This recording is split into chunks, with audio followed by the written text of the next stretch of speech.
orang panggil pandangan untuk meraih perhatian orang lain, diterima ke tak syahadah kita tu, walaupun kita kata tak diterima, kerana kita menipu dalam menuturkan syahadah tersebut. Tak sama dengan hati. Mulut kita kata lain, mulut kita kata mengaku Allah itu Tuhan, Nabi itu Rasul Allah kan, tetapi perbuatan kita buat lain. Kadang-kadang kita tak perlu tutur pun, kita buat lain. Kita kata Nabi Muhammad SAW itu Nabi, kemudian kita dengar hadis dia, kita tolak. Mengaku ke tak mengaku tu? Kata mengaku dia Nabi, dengar hadis yang sahih tolak. Boleh tak macam tu? Tak boleh lah, tak sah lah syahadah kita. Kita mengaku yang Allah itu Tuhan, apabila kita baca ayat Al-Quran yang sahih dalam itu, kita tolak. Tak kira lah dalam isu apa pun, yang ada dalam ayat Al-Quran kita tolak. Sah ke tak syahadah kita? Tak sah. Walaupun satu huruf dalam Al-Quran kita tolak, kita kata ini tak ada, ataupun kita kata Al-Quran tak cukup lagi, ada lagi yang lain, Nabi tak ingat cakap ke, Jibril tak ingat sampaikan ke, kan? Benda tu tak kena dengan syahadah kita. Kita kena percaya betul-betul dengan perkhabaran yang sampai. Kalau percaya, kita kata percaya, percayalah. Kalau arahan, laksanakanlah sebagaimana yang telah disampaikan oleh Nabi dalam Al-Qurannya dan ajarannya. Jelas kan? 4 perkara. Yang kelima pula, syarat syahadah ialah mahabbah. Mahabbah ni kasih sayang, rasa sayang. Rasa sayang yang boleh menafikan rasa benci. Sayang kepada apa? Sayang kepada Allah, sayang kepada Rasul, kan? Sayang kepada Allah, sayang kepada Rasul, kemudian sayang kepada orang-orang yang melaksanakan arahan Allah dan arahan Rasulnya.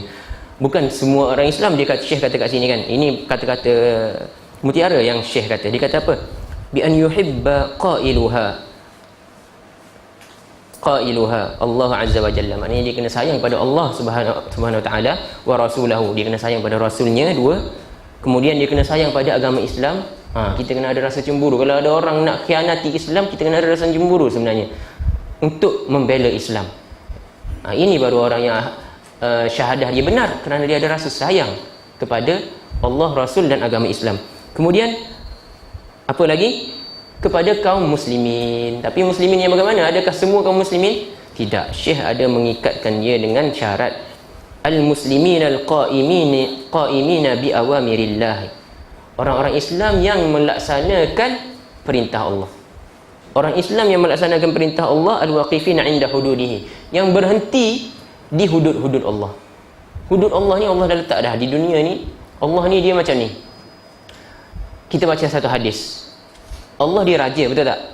Kalau kita tengok raja di dunia ni, kawasan dia ada apa? Ada pagar, mesti dia buat pagar, kan? Kawasan dia mesti dia pagar, istana dia, orang lain tak boleh masuk. Itulah asal perkataan had. Had ni maknanya sempadan Allah. Allah kata dia raja, dan setiap raja itu ada had, ada pagarnya. Maka jangan dekati had, pagar itu, sempadan itu. Allah kata jangan dekati pun. Jangan dekati pun. Kalau nak jelas lagi, kita baca hadis daripada Nabi Muhammad SAW. Nabi kata innal halala bayyinun wa innal harama bayyinun wa bainahuma umurun mushtabihat la ya'lamuha katsirun minan nas. Sesungguhnya yang halal itu jelas dan yang haram itu jelas, dan di antara yang halal dan haram itu ada perkara-perkara yang mushtabihat, yang bercampur, yang kelabu, kan? Kalau tadi putih yang hitam, putih dan hitam, kat tengah-tengah dia tu yang kelabu, ada perkara yang mushtabihat, yang bercampur. La ya'lamuha katsirun minan nas. Ramai di kalangan manusia tidak mengetahui perkara-perkara syubhat ini. Tapi jangan kita ambil mudah, kerana orang Nabi kata apa? Wa manittaqash syubhat famanittaqash syubhat istabra'a li dinihi wa 'irdihi. Siapa yang meninggalkan perkara syubhat, dia telah istabra'a ni maknanya dia telah menyucikan diri dia, maruah dia dan agamanya. Wa man waqa'a fi syubhat karra'i yar'a haula al-hima. Barang siapa yang melakukan jatuh ke lembah syubhat ni, kadang dia tahu perkara syubhat, kemudian dia laksanakan lagi, adakah dia dikira benar ke, dikira pahala ke, dikira dosa tu? Nabi kata sendiri dalam hadis jelas dah, waqa'a fil haram. Siapa yang melakukan perkara syubhat dalam keadaan dia mengetahui, dia telah jatuh dalam melakukan perkara haram. Karra'i yar'a haulal hima. Seperti mana orang yang memelihara binatang, mereka ni memelihara binatang di sekeliling hima. Hima ni pagar. Dia bela kambing ke biri-biri ke di sekeliling pagar. Bukan dalam pagar. Kalau pagar tu ialah pagar orang lain, confirm dah haram kan. Tetapi ni di luar pagar. Dia pergi bela kat situ. Kambing dia tahu ke ni pagar orang? Tak boleh makan rumput kat situ. Tak tahu. Jadi Nabi bagi perumpamaan bahawa orang yang melakukan perkara syubhah ini, dia seolah-olah melakukan perkara haram kerana seolah-olah dia ni memelihara di kawasan tanah orang ni, tepi-tepi tanah orang. Yar'a haulal hima yushaku an yarta'a fi. Dikhawatiri kambing tadi itu, binatang tadi makan daripada tanaman orang lain. Ala wa inna likulli malikin hima. Ini hadis. Nabi kata, ketahuilah bahawasanya setiap raja itu memiliki tanah dia. Likulli malikin hima, memiliki tanah. Ala wa inna himallahi fil ardi maharimuh. Ketahuilah bahawasanya pagar Allah di muka bumi ini adalah apa? Benda-benda yang dia haramkan. Yang kat dalam tu benda-benda yang Allah haramkan. Himallahi fil ardi maharimuh. Lepas tu Nabi kata lagi, wa inna fil jasadi mudghah idza saluhat saluhal jasadu kulluh wa idza fasadat fasadal jasadu kulluh ala wa hiyal qalb. Dan di hati manusia, di jasad manusia ni ada satu mudghah, ketulan darah. Sekiranya betul benar bersih ketulan darah itu, maka badan dia pun bersih. Amalan dia saluhal jasadu kulluh. Satu badan ni jadi baik. Kalau ketulan darah tadi tak elok, satu badan jadi tak elok. Apa dia? Ketulan darah tu ala wahyal qalb. Nabi kata itulah hati. Sebab tu kita kena jaga hati. Nabi cakap jaga hati di hujung hadis. Permulaan hadis Nabi cakap daripada jaga amalan kita daripada syubhah. Maknanya kalau kita melakukan syubhah, hati kita yang orang panggil terkesan dengan melakukan perkara syubhah tadi. Sebab itulah kita jelaslah perkara syubhah kita kena tinggal. Perkara syubhah kita kena tinggal. Dan kita kena sayangi orang yang melaksanakan perintah Allah Subhanahu wa taala dan meninggalkan segala larangannya, termasuklah syubhah. Kalau orang Islam sahaja, kemudian dia tidak melakukan apa yang Allah suruh dan dia melanggar apa yang Allah larang, patut ke kita bagi kasih sayang kepada dia? Tak patut, kan? Tapi kalau dengan orang kafir, contoh orang kafir tu akhlaknya baik dengan kita, kan? Orang kafir kita tengok tak buat dosa, dia ni orang kafir tapi tak mencuri, baik pada jiran, kan? Berwajah manis, orang kafir. Lepas tu satu lagi ni orang Islam, memang betul lah Islam dia, kan? Tapi dia perangnya jahat lah, apa semua, mencuri. Mana satu lagi baik? Pelik ni, macam mana nak buat keputusan? Mana satu lagi baik? Siapa yang cakap orang kafir lagi baik? Angkat tangan. Sebab dia bagi sedekah, jaga anak yatim. Nak tahu angkat tangan je, sama je kat dia. Siapa yang kata orang Islam lagi baik? Bagus, Masya Allah. Sebab apa? Kita tengok dia ni berakhlak terhadap makhluk. Yang kafir tadi, dia berakhlak ke tak kepada makhluk? Berakhlak. Tetapi dia dengan Tuhan dia berakhlak ke tak? Tak. Allah bagi dia umur untuk dia hidup, Allah bagi makanan, Allah bagi rezeki, Allah bagi udara, kan? Apa dia buat? Dia kufur terhadap nikmat-nikmat tersebut. Yang satu lagi tu, akhlak dia antara makhluk memang zero lah, kan? Tak ada apa-apa. Tapi dia berakhlak, tetap berakhlak dengan Allah Subhanahu Wa Taala. Di hari kiamat, macam mana? Dia yang mendapat menerima hadis bitaqah tu. Kad kredit dia tu masih ada lagi kalau kena dengan 8 syarat syahadah tadi. Jelas dah? Faham dah kan? Sebab itulah banyak isu kita terima orang bertanya, ada orang kafir, ada orang Islam, mana satu kita nak pilih? Contoh kan? Jelas dalam ayat Al-Quran, tak payah kita fikir. Dia ni, kalau tadi saya bagi contoh macam tu supaya mudah kita nak hadam, kan? Dia tidak berakhlak dengan Allah Subhanahu Wa Taala. Tapi kalau orang baca Quran, jelas faham dah. Allah kata dah, jangan ambil daripada golongan orang-orang yang kafir ini sebagai wali penjaga kita. Sesungguhnya perkara tersebut itu sendiri adalah kekufuran dah sebenarnya. Jadi orang kafir walaupun dia baik, kita boleh sayang pada dia ke tak? Tak boleh sama dengan kasih sayang kita kepada orang yang mengaku Allah itu Tuhan, dengan orang Islam. Jelas kan kat situ? Tapi kita kena ingat, Islam dia tadi itu Islam yang betul-betul buatlah apa yang Allah suruh, tinggalkan apa yang Allah larang.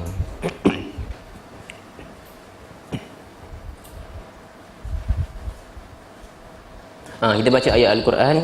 Allah kata, wa minan nasi man yattakhidhu min dunillahi andada.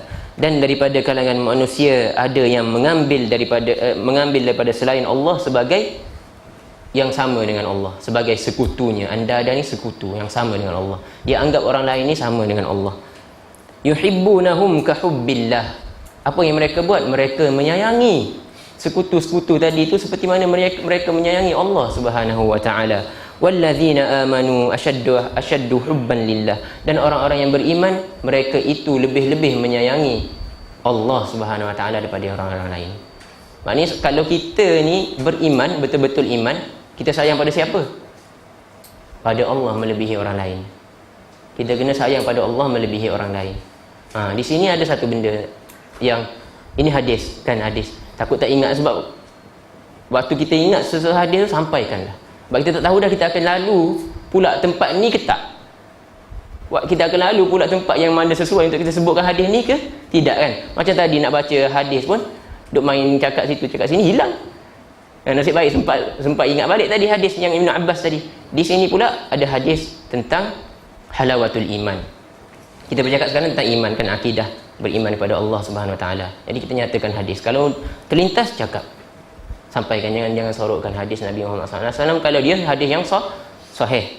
Di sini Nabi mengatakan siapa yang akan mendapat kemanisan iman.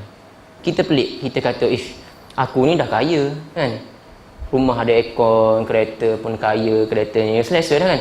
Tapi kenapa aku rasa tak cukup, rasa macam kosong, kehidupan kita kosong. Kenapa? Sedangkan orang zaman dahulu, dia hidup tak ada pun aircon ataupun makan makanan mewah-mewah, tak ada pun. Bagaimana mereka dapat merasai kemanisan iman? Bagaimana? Diriwayatkan daripada Ibrahim bin Adham. Terkenal, kan, orang ni orang yang zuhud. Ibrahim bin Adham ni dia orang yang zuhud. Pada suatu hari dia duduk di sungai Furat tu, sungai Furat, dengan di tangannya terdapat sebuku roti yang keras dan secawan air ataupun air lah daripada sungai tersebut. Dia kata apa? Syair dia tu dihafal sampai ke hari ini. Dia kata, kalaulah raja-raja mengetahui betapa bahagia kita di sini, padahal kat tangan dia ada apa? Ada apa? Roti keras je. Minum, makan dengan air, cicah air sungai. Bukan air teh. Kalau air teh tak apa lagi, kan. Kalau air teh sedap kan cicah dengan roti. Tapi Ibrahim bin Adham pegang roti keras, dicicah dengan air sungai. Dia kata baik, syair yang dihafal sampai ke hari ini. Dia kata apa? Kalaulah raja-raja yang dalam istana itu mengetahui betapa bahagianya kami di sini, pasti mereka akan menyebat kami dengan pedang. Raja pun akan dengki kepada kami. Maknanya dia dalam keadaan zuhud sebegitu pun dia rasa senang dengan hidupnya, kan. Kalau benda ni tak betul, tak akan sampai sekarang orang hafal. Mesti Allah dah buat benda ni hilang gitu saja, kan. Sebab itulah kalau benda ni hadis-hadis yang sahih, kan, Allah akan jaga. Dia akan sampai. Tak boleh sebab kita kata hadis ni hadis yang sahih, tetapi tak sampai, saya yang tahu hadis ni. Tak logik, kan. Sebab hadis ni, kalau hadis sahih Allah akan jaga. Dan hadis yang dhaif Allah akan hilang. Banyak yang hilang. Sebab tu kita jangan pula bercanggah dengan perkara tu. Hadis yang dhaif kita pergi sampaikan kepada orang. Hadis yang reka kita pergi sampaikan kepada orang. Terbalik. Kalau hadis yang dhaif kita tak boleh nyatakan kepada orang kecuali untuk menyatakan dia dhaif. Sama juga hadis-hadis yang lain, yang rekaan, apatah lagi lah, kan. Pergi cerita bab lain pula dah. Yang tentang air tadi, Ibrahim bin Adham itu, dia merasai nikmat keimanan tu. Sedangkan kita minum air macam-macam jenis jus, kan. Air tu air ni yang pelik-pelik, sedap, ada gas lagi. Air batu, dia minum air sungai je. Tapi kita tak rasai kemanisan iman tu. Kenapa? Penyakit ke tak ni? Ni penyakit. Kena tanya siapa? Kena tanya doktor. Siapa doktor dia dalam bab iman ni? Nabi Muhammad SAW. Nabi Muhammad SAW dia doktor juga, doktor hati. Dia kata apa? Dia kata 3 benda, 3 perkara. Sekiranya ada salah satu man kunna fihi wajada halawatul iman. 3 perkara, sekiranya ada 3 perkara ini di dalam diri seseorang, dia akan mendapat kemanisan iman. Satunya apa? Satunya dia menyayangi Allah melebihi segala benda yang lain, termasuklah anak-anak dia, harta benda dia, kan, kereta mewah dia, rumah dia, perniagaan dia. Kat sini ada hafiz tak? Bukan hafiz ni, hafiz yang hafal Quran. Sebab boleh sambung, saya tak hafiz, tapi saya boleh baca makna ayat tersebut. Dalam surah apa Allah nyatakan orang-orang yang lebih menyayangi, dan ayat kita, saya baca ayat dengan, mungkin ada kat sini hafal Quran ni boleh sambung. Wa masakina apa ni, wa tijaratan takhshawna kasadaha wa masakina tardawnaha ahabba ilaihi apa, siapa boleh sambung? Tak apa, nanti kita sambung, kita boleh rujuk balik. Yang pentingnya dalam hadis, bukan hadis ini saja saya nak tambah ayat Quran kerana dia berkaitan dengan hadis. Yang dalam hadis tadi, satu benda dia mengasihi Allah Subhanahu Wa Taala melebihi benda-benda yang lain, termasuk anak dia, termasuk perniagaan dia, termasuk rumah dia. Kat sini apa yang berkaitan dengan kita? Dalam kehidupan kita, satu benda ni kita, yang pertama ni kita tak buat dah. Kalau kita tanya, kita cakap dengan mulut kita, betapa ramai pada kita cakap, ya saya menyayangi Allah. Tak payah cakap bab menyayangi Rasul lagi. Menyayangi Rasul, ramai lagi orang yang kata menyayangi Rasul, kan? Menyayangi Allah, menyayangi Rasul. Yang pertama, kalau kita menyayangi Allah dan menyayangi Rasul melebihi benda lain, ada dua perkara lagi kalau ada pada diri kita, kita akan merasai nikmat hidup dalam keadaan beriman. Yang nombor satu dulu, kita cek diri kita ni dah ada ke belum. Menyayangi Allah dan menyayangi Rasul melebihi benda lain. Kita cek kalau contoh rumah, kan? Rumah, sebab Allah sebut dalam ayat Al-Quran yang berkaitan tadi, Allah kata orang-orang ni dia melebihi, sayang dia melebihi Allah, melebihi apa ni, sayang dia kepada Allah dan Rasul melebihi sayang dia kepada rumah dia. Kita sekarang nak buat rumah yang elok, betul tak? Nak buat rumah yang elok, tak nak menyewa. Kan ada kat sini nak menyewa aja, tak nak buat rumah. Ada, semua orang mengimpikan rumah, kan? Tapak ada rumah yang selesa, ada aircon dan sebagainya, baru musim panas ni. Lepas tu dalam banyak hadis lain, Nabi mengatakan kita perlu menjauhi riba. Betul tak? Kita perlu menjauhi riba. Ada orang nakkan kereta, dalam hadis yang lain Nabi kata riba. Dalam ayat Al-Quran Allah kata jauhi riba. Banyak benda confirm dah. Lepas tu kita bagi contoh lah. Kita nak buat rumah tu, duit tak ada, nak kena buat pinjaman, personal loan dan sebagainya, kan? Contoh, tak ada dah pilihan lainnya, pinjaman cari Islam ke apa ke, tak ada dah. Ada yang personal loan saja. Kita pun pergi buat juga. Dalam keadaan kita kata saya menyayangi Allah, saya menyayangi Rasul. Sekarang ni tak peliklah mengapa kita tidak mendapat kemanisan iman. Kerana apa yang datang mengikut hawa nafsu kita, kita lebih sayang kepada tersebut lagi daripada Allah dan Rasulnya. Apa yang nak dengan hawa nafsu kita, kita sanggup dah tinggalkan Allah, tinggalkan Rasul, buat, kan? Kita kata ni perkara ni Allah boleh ampunkan ni, tak ada kaitan dengan akidah ni. Kita kata macam tu, ambil pandang remeh. Tak kena. Sebab itulah tak pelik kalau kita dapat rumah pun kita tak tenang lagi, kan? Kita dapat kereta yang kita inginkan pun kita tak tenang lagi, kerana perkara pertama tu pun tak lulus dah. Kita cek 3 benda yang kena ada untuk kita mendapat kemanisan iman tu, perkara pertama pun tak lulus dah. Perkara nombor 2, dalam hadis tu Nabi kata dia menyayangi orang. Kalau dia menyayangi orang, dia menyayangi orang tersebut kerana Allah dan Rasulnya. Inilah yang, ini kita bercakap tentang syarat nombor 8 ni lah, iaitu mahabbah ni. Mahabbah yang menafikan rasa benci. Dia, kalau kita menyayangi orang, kita kena sayangi orang tersebut kerana Allah dan Rasulnya, kan? Kerana Allah dan Rasul. Apa maknanya? Maknanya kalau orang ni kawan kita, kita suka, memang bahasa Kelantan panggil kacik dengan dia, tak? Kacik dengan dia, kita suka kat dia. Lepas tu dia ni suka buat tinggalkan apa yang Allah suruh, kan? Buat apa yang Allah larang. Kita dah nasihat-nasihat dah tak sikut juga. Kadang-kadang kita kena tinggal orang yang macam ni. Kerana apa? Kerana Allah dan Rasulnya. Kerana Nabi pesan. Kita bukan pandai pada Nabi. Nabi pesan dah, masalul jalis apa ni, yang sayyi ni, yang buruk. Jalis maknanya sahabat kita, hanya duduk sekali yang kita. Perumpamaan orang yang duduk sekali yang kita ni, ibarat seperti satunya, kalau yang baik ibarat dia seperti orang yang meniaga minyak wangi, penjual minyak wangi. Kalau kita pergi tak beli pun kat kedai dia, kita keluar bau sedap, dia bagi test, bagi try. Betul tak? Minyak atar dia bagi test, bagi try. Kalau dia tak bagi test, tak bagi try pun, tak bagi hadiah pada kita pun, kita masuk ke kedai dia, bau apa? Oh, dapat bau wangi, nyaman duduk dalam kedai dia. Itu seperti mana orang yang baik. Tapi kalau kawan kita tu yang buruk, Nabi kata perumpamaan orang yang buruk perangainya kalau kita berkawan dengan dia seperti mana nafikhil kir.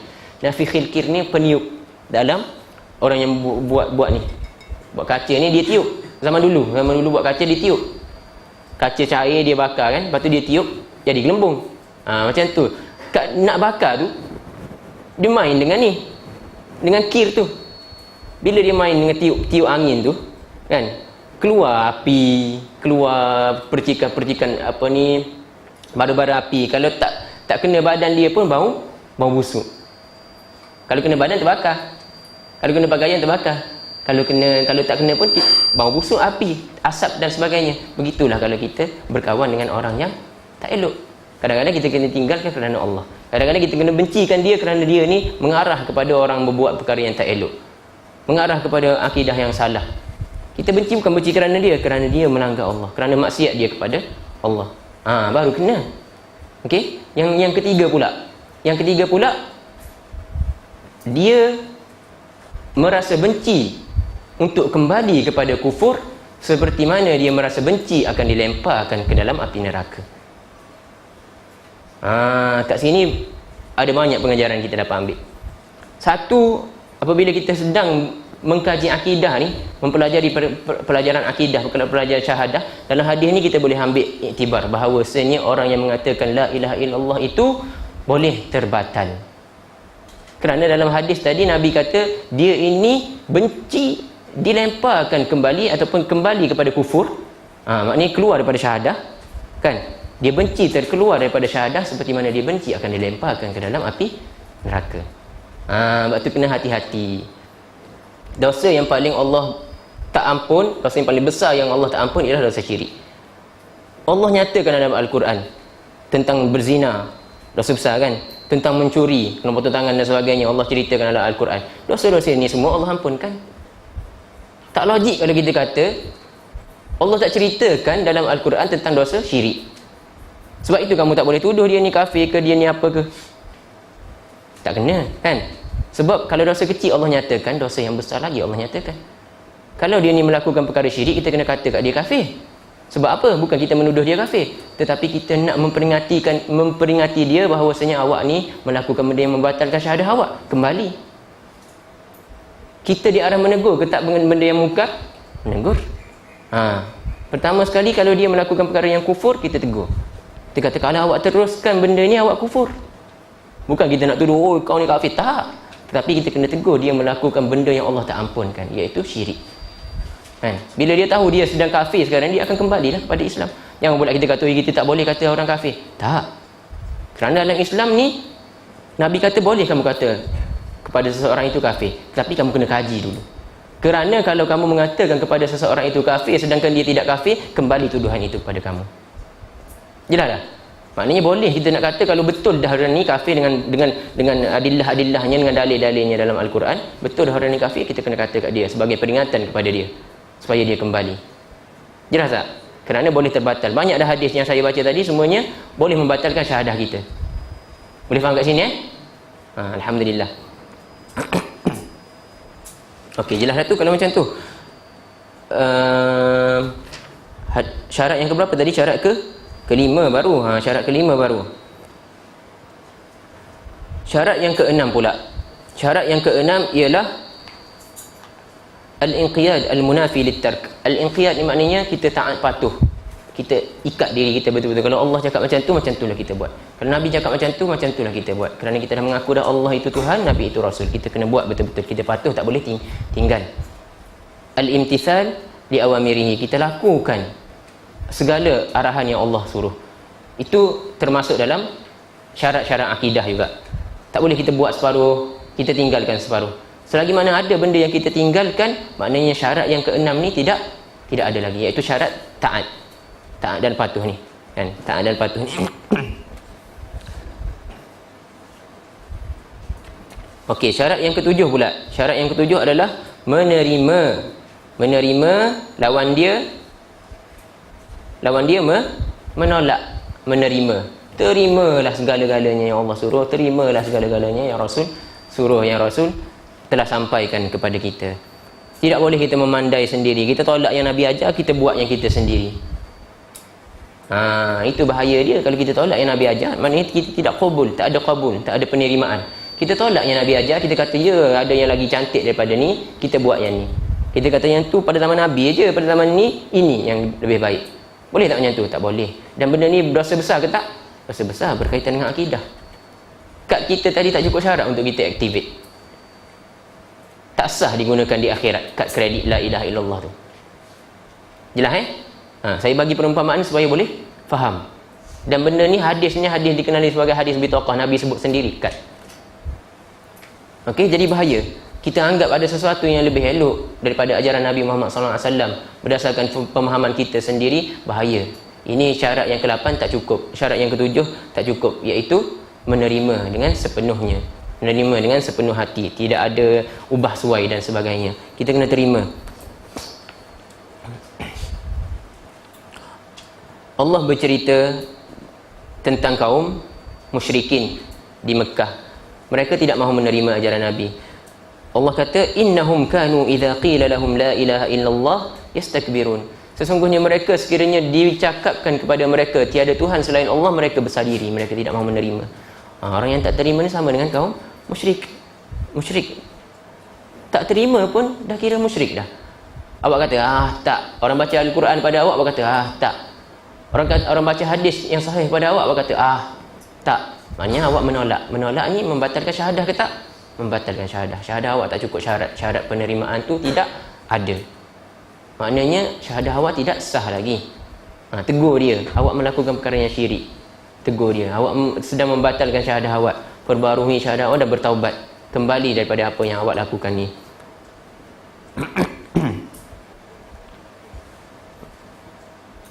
Okey. Jelas kan? Lepas tu kaum musyrik kata apa lagi? Dia kata yaquluna inna latariku alihatina li sya'irin majnun. Adakah kami nak tinggalkan Tuhan-Tuhan kami yang telah lama disembah oleh tok nenek kami ni hanya kerana seorang pensyair yang gila? Orang kafir kata macam tu. Kita zaman sekarang ni banyak tak berlaku? Memang tak ada kata macam tu, tetapi apabila kita sampaikan hadis, sampaikan sunnah, orang-orang tak nak dengar. Dia kata, ni amalan yang dah dibuat lama dah ni. Kan? Amalan tok nenek saya ni, tok guru saya ajar ni. Kemudian kamu datang belajar sekejap, datang bawa hadis ni yang bercanggah dengan amalan tok nenek kami. Adakah kamu nak suruh kami tinggal amalan tok nenek kami hanya kerana hadis yang kamu bawa? Berlaku tak pada zaman kita? Banyak berlaku. Nampak? Sama dah berlaku pada zaman Nabi, cuma kita baca Al-Quran kita tak faham. Dalam surah Al-Anbiya Allah sebut dah pada Nabi Ibrahim. Al-Anbiya ni Allah ceritakan tentang cerita para Nabi. Dan yang tertarik, yang berkenaan dengan tajuk ini, apabila Nabi Ibrahim dikatakan oleh Allah Subhanahu Wa Taala, diceritakan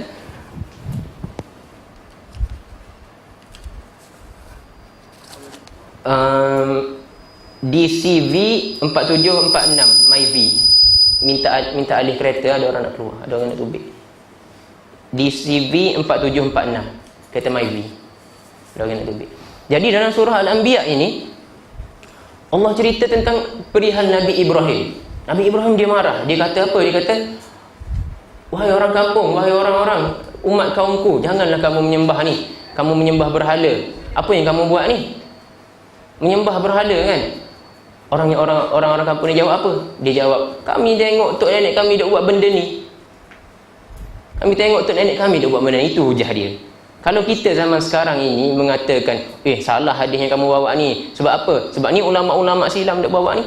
Ulama tok guru ni yang kita gelar tok guru tu kan, duk bawa ni, kita disangkal hadis kerana mereka ni mengamalkan. Mereka bukan hujah. Mereka mungkin tersalah. Kan? Kalau mereka mujtahid, kesalahan mereka Allah bagi satu pahala.